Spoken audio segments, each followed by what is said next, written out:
आपको भी मेरी तरह हिस्ट्री बिल्कुल भी पसंद नहीं है तो आज मैं आपको बताऊंगा एक ऐसा सीक्रेट जिससे कि आप ना बहुत ही आराम से हिस्ट्री में फुल मार्क्स कर सकते हो। सीक्रेट सिंपल सा ये है कि आपको हर एक चैप्टर के बस इंपॉर्टेंट टॉपिक्स को कर लेना है। और ये टॉपिक्स ऐसे वैसे नहीं है, बार बार पूछे जाने वाले टॉपिक है। आपका सिलेबस कंप्लीट हो या नहीं हो, आपको इन इंपॉर्टेंट टॉपिक्स के बारे में जरूर से पता होना चाहिए। और भैया हिस्ट्री के अंदर इतना ज्यादा पढ़ने की जगह पर ये 2-4 मिनट की वीडियो है, इसको देख लोगे तो तुम्हारा बहुत ज्यादा फायदा हो जाएगा। तो फिर चलिए स्टार्ट करते हैं। कल जो पेपर आया था उसमें सबसे बड़ी चीज तो यहां पर हुआ है कि मल्टीपल सिलेक्ट क्वेश्चन है। मैंने आप लोगों को बताया था कि उसमें आप लोगों से एक से ज्यादा चॉइस दिया जाता है। वो मैं एक बार आपको क्वेश्चंस भी दिखा दूंगा कि आपको किस तरीके से करना है। तो ये सब हम लोग डिस्कशन करेंगे। कॉम्पिटेंसी बेस्ड क्वेश्चंस का यहां पर वेटेज काफी ज्यादा बढ़ गया है। 50% ज्यादा कॉम्पिटेंसी बेस्ड क्वेश्चन इस बार पूछे जाएंगे और स्टेटमेंट बेस्ड क्वेश्चन आप लोगों का सेक्शन बी और सेक्शन सी रहने वाला।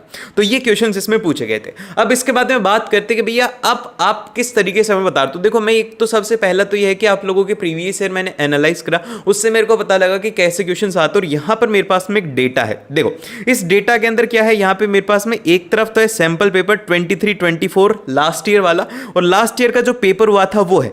अब आप देखो कि इसमें जैसे कि the rise of nationalism in Europe है, तो इसके अंदर 4 मार्क्स का इसका वेटेज है। तो एग्जैक्टली 4 मार्क्स का फाइनल में भी वेटेज रहा। 2 एमसीक्यू 1 वेरी शॉर्ट था, तो यहां पर क्या हुआ कि 1 एमसीक्यू हो गया, 1 शॉर्ट आंसर टाइप हो गया।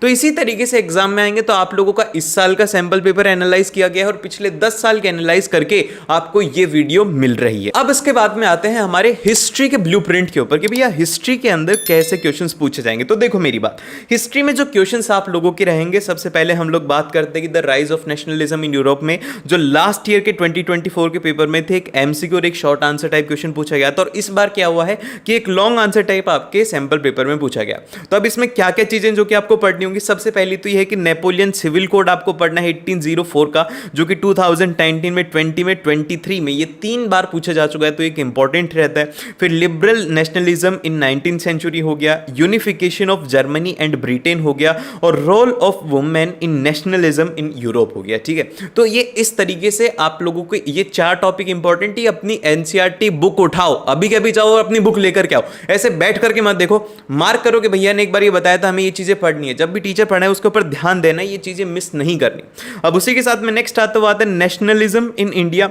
अब नेशनलिज्म इन इंडिया के अंदर 2025 में 2 क्वेश्चंस पूछे गए थे, एक तो शॉर्ट आंसर और एक मैप वर्क। इसका वेटेज जो है वो है 7 मार्क्स का, और उसी के साथ में 24 जो लास्ट ईयर का पेपर था उसमें 8 मार्क्स का वेटेज है। ये चैप्टर हमेशा से इंपॉर्टेंट रहा है सीबीएसई का और फेवरेट भी रहा है, तो इसीलिए इस चैप्टर के ऊपर आपको ध्यान रखना है। और इसके बाद में जो नेक्स्ट आता है वो आते हैं कि भैया यहाँ पर अलग अलग चीजों के ऊपर आपको ध्यान रखना है, जैसे कि जो फीचर्स हैं, आपको एक्ट के बारे में, सभी के बारे में बताना चाहिए कि रॉलेट एक्ट कब हुआ था, उसी के बाद में नॉन कॉर्पोरेशन मूवमेंट कब स्टार्ट हुआ था, इनकी डेट काफी ज्यादा इंपॉर्टेंट है, सिविल डिसओबीडियंस मूवमेंट, खिलाफत मूवमेंट, ये सब आपको पता होना चाहिए। फिर उसके बाद में कांग्रेस सेशन जो है, इससे रिलेटेड आपका मैप वर्क पूछा जाएगा। तो ये चीज आपको याद रखनी है, एक ना एक क्वेश्चन तो इस टॉपिक से आपका आएगा ही आएगा। आपको फीचर्स पता होने चाहिए, और अगर आप फीचर्स याद रखोगे तो आपको ये सब चीजें अच्छे से याद रहेंगी। फिर उसके बाद में जो नेक्स्ट आता है भैया, नेक्स्ट जाने से पहले मेरा एक छोटा सा क्वेश्चन रहेगा आप लोगों से। अभी हम इंडिया के बारे में बात कर रहे हैं, तो मैं जानना चाहता हूं कि आप कौन से स्टेट से देख रहे हो मेरी वीडियोस, ताकि पता तो लगे कि भैया कितने सारे मेरे स्टूडेंट्स मुझे देख रहे हैं। क्योंकि मैंने देखा है कि जो मेरी जनता है ना, वो, मैं तो रहने वाला तो राजस्थान को, लेकिन जो मेरी मेन जनता है वो है यूपी की, दिल्ली की, इधर वाले रीजन के। तो मैं देखना चाहता हूं कि और कौन कौन लोग हैं, अपने स्टेट का और सिटी का नाम जरूर से कमेंट करिएगा, देखते हैं कौन कौन लोग हैं। फिर इसका नेक्स्ट जो इंपॉर्टेंट टॉपिक है वो है कि impact of non corporation movement on how the people participated. मतलब कि जो नॉन कॉर्पोरेशन मूवमेंट का उसके अंदर सिटीज में कैसे हुआ था। सिटीज के अंदर ऐसे हुआ था कि भैया जो लॉयर्स थे उन्होंने अपना काम करना बंद कर दिया था, ऑफिसेज वहां पर बंद हो गए थे, स्टूडेंट्स ने जाना बंद कर दिया था, विलेजेस में किस तरीके से हुआ था, ट्राइबल्स ने इसमें किस तरीके से अपना कंट्रीब्यूशन दिया था। तो ये सब चीजें आपको इसमें पता होनी चाहिए। फिर इसके बाद में नेक्स्ट आता है कि जो सिविल डिसओबीडियंस मूवमेंट होता है, how the civil disobedience is movement is different from the non corporation movement. ये 2 बार क्वेश्चन पूछा जा चुका है, तो एक इंपॉर्टेंट हो गया। फिर नेक्स्ट है कि सॉल्ट मार्च कब हुआ था। तो आप लोग मुझे कमेंट सेक्शन में बताइएगा कि सॉल्ट मार्च कब हुआ था। मैं आपको ऑप्शन देता हूं, ए है 10 मार्च को, फिर बी है हमारा 15 मार्च को, और सी है 19th ऑफ मार्च को, और डी है यहाँ पर हमें पता ही नहीं है भैया, ये तो आपने गलत ऑप्शन दे दी। देखते हैं कौन कौन इसका सही आंसर देता है, और अगर नन है तो बताना डेट क्या है। फिर इसके बाद में नेक्स्ट जो आता है कि the making of global world जो है, इसमें आप लोगों के पेज नंबर 58 से 77 आपके फाइनल एग्जाम में नहीं आएगा, तो वो आपको नहीं पढ़ना है। फिर इसके बाद में आपको जो चीज़ें ध्यान रखनी है इसमें वो याद रखने की 2025 का जो सैंपल पेपर है इसमें एक तो आपके एमसीक्यू पूछा गया तो, और एक शॉर्ट आंसर टाइप क्वेश्चन यहाँ पर पूछा गया है। फिर उसके बाद में लास्ट ईयर के पेपर में भी एक एमसीक्यू था, एक वेरी शॉर्ट आंसर टाइप था, तो 3 से 4 मार्क्स का इसका वेटेज रहेगा।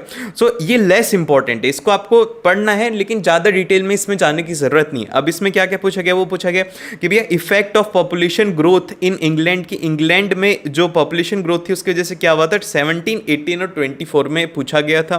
फिर उसके बाद में सिल्क रूट क्या है, सिल्क रूट को घुमा फिरा करके हर साल इससे क्वेश्चन एक आता ही आता है। फिर उसके बाद में economic hardship by the Europe in 1830s के अंदर क्या क्या इकोनॉमिक हार्डशिप फेस करी थी, ये एक इंपॉर्टेंट पॉइंट है। फिर उसके बाद में नेक्स्ट आता है कि द एज ऑफ इंडस्ट्रियलाइजेशन, ये पूरा पूरा फुल्ली डिलीटेड है, इसको आपको पढ़ने की जरूरत नहीं है, हो सकता है कि आपके पीरियोडिक टेस्ट वगैरह में से पूछ लें। फिर इसके बाद में जो नेक्स्ट आता है chapter number 5 print culture and the modern world. अब इसमें क्या है, इसमें एक एमसीक्यू क्वेश्चन पूछा गया और एक केस बेस्ड क्वेश्चन यहां पर आपसे पूछा गया था। तो जब भी केस बेस्ड क्वेश्चन होता है तो उस चैप्टर की आपको मार्क करनी है कि भाई साहब इसकी जो एनसीईआरटी रहेगी ना, इसकी एनसीईआरटी को मुझे किसी भी कंडीशन के ऊपर मिस नहीं करना है। तो इसके अंदर मार्क कर लो कि भैया पूरी पूरी एनसीईआरटी के लाइन बाय लाइन पढ़नी, क्योंकि इससे केस बेस्ड क्वेश्चन आ सकता है। अब इसमें क्या है, सबसे फर्स्ट पॉइंट तो ये कि भैया एनसीईआरटी रीडिंग है। फिर उसके बाद में जो नेक्स्ट हमारे पास में है वो ये है कि नेक्स्ट क्वेश्चन, नेक्स्ट टॉपिक वो है कि role of women in spreading the print culture in India, कि इंडिया के अंदर जो वुमेन्स का क्या रोल था जब प्रिंट कल्चर यहाँ पर स्प्रेड हो रहा था। फिर उसके बाद में नेक्स्ट आता है कि role of printing press in shaping Indian society of 19th century. फिर इसके बाद में आता है पेंटिंग, इसकी जो पेंटिंग्स है वो काफ़ी ज़्यादा इंपॉर्टेंट है, लास्ट ईयर इससे रिलेटेड क्वेश्चन आए थे, तो आपको ध्यान रखना है कि पिक्चर बेस्ड क्वेश्चन हिस्ट्री में यहाँ से आ सकते हैं। तो अब इसके बाद में हम लोग देखते हैं कि हमें पढ़ना कैसे। अब देखो आप लोगों ने देखा है कि क्वेश्चन इस बार नहीं आ रही, तो पढ़ने का तरीका भी आपको थोड़ा सा चेंज करना होगा, जिसमें कि आप क्या कर सकते हो, सबसे पहले ध्यान रहे कि आपको वन शॉट वीडियो देखना है या फिर अपने नोट्स से स्टडी करना है। अगर आपने चैप्टर पढ़ रखा है तो वन शॉट वीडियोस के अंदर अपना टाइम वेस्ट करने की जरूरत नहीं, नोट्स को स्टडी करना है। और वन शॉट वीडियोस अगर आप देख रहे हो किसी भी लेक्चर के, तो ध्यान रहे कि भैया 1 से 1.5 घंटे से ज्यादा का ना हो, आपका इसमें ज्यादा टाइम वेस्ट करने की जरूरत नहीं है। और इसी के साथ में आप लोगों से मैं एक बात पूछना चाहता हूं कि क्या आप लोगों को एसएसटी के शॉर्ट नोट्स चाहिए, जो कि मैंने स्टूडेंट्स को प्रोवाइड करवाया था, तो एक बार आप लोग कमेंट कर देना शॉर्ट नोट, जिसके अंदर कि हम लोग क्या करेंगे, एक पेज के अंदर मैं आपको शॉर्ट नोट्स प्रोवाइड करवा दूंगा। देन फिर इसके बाद में जो नेक्स्ट आता है, आपको एनसीईआरटी के जो क्वेश्चंस रहते हैं उनको स्टडी करने की जरूरत। अगर आप वो क्वेश्चंस छोड़ोगे तो एग्जाम के अंदर डायरेक्टली वही क्वेश्चंस उठ के आ जाते हैं, तो वो क्वेश्चंस आपको मिस नहीं करना। देन फिर इसके बाद में जो नेक्स्ट आते हैं हमारे प्रीवियस ईयर, इसके करने जरूरी है। प्रीवियस ईयर में ध्यान रहे कि आप लॉन्ग आंसर्स के ऊपर इसमें ज्यादा फोकस रखेंगे। आपको एटलीस्ट 3 साल के तो प्रीवियस ईयर करने, जो कि हमारे टेलीग्राम चैनल पे मिल जाएंगे, जैसा कि 2024 के प्रीवियस ईयर, 2023 के और 2022 के, ये 3 प्रीवियस ईयर के क्वेश्चंस आपको जरूर से करने हैं हर एक चैप्टर के, क्योंकि पेपर नया नहीं बनाता। अब इसके बाद में देखो लॉन्ग आंसर्स को कैसे याद करना, बहुत सारे स्टूडेंट को इसी में दिक्कत होती है कि भैया हमें तो है ना इसमें लॉन्ग आंसर्स याद नहीं होती है, तो हिस्ट्री ना बहुत ज्यादा बेकार है। तो देखो इसके लिए आपका पढ़ने का तरीका ही गलत है। आपको क्या करना है, जैसा कि ये क्वेश्चन है, ये हमारा, चलो एक बार मान लेते हैं कि हमारा सिविक्स का क्वेश्चन है, तो आपको क्या करना है, इसमें इस क्वेश्चन को पूरे को एक बार रीड करो। फर्स्ट टाइम एक बार आप रीड करो, फिर उसके बाद में आप एक बार इसको जब सेकंड टाइम रीड कर रहे हो तो आप इसमें मार्क करते चलो, जैसे कि इसके अंदर इलेक्टेड रिप्रेजेंटेटिव हो गया या फिर कॉन्स्टिट्यूएंसी हो गया, तो ऐसे जो कीवर्ड्स हैं इनको मार्क करते हुए चलो, आप इनको याद रखने की कोशिश करो। अगर आप ये सोचोगे ना कि मैं लाइन बाय लाइन हर एक चीज को रट लूं, नहीं, आप एग्जाम में जाने से पहले भूल जाओगे।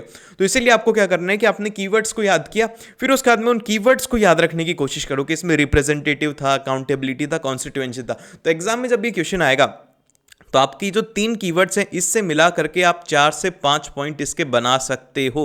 आपको बस अगर ये पॉइंट्स याद हैं, तो इसलिए ध्यान रहे कि आपको कीवर्ड्स के ऊपर इसमें फोकस रखना है, खास करके लॉन्ग आंसर्स में आप लोग कीवर्ड्स के ऊपर ध्यान रखिएगा। और इसी के साथ में अगर आपको हिस्ट्री के मोस्ट रिपीटेड क्वेश्चंस भी देखने हैं तो वो भी ऑलरेडी अपलोडेड हैं, वो भी आप लोग जाकर के देख सकते हो।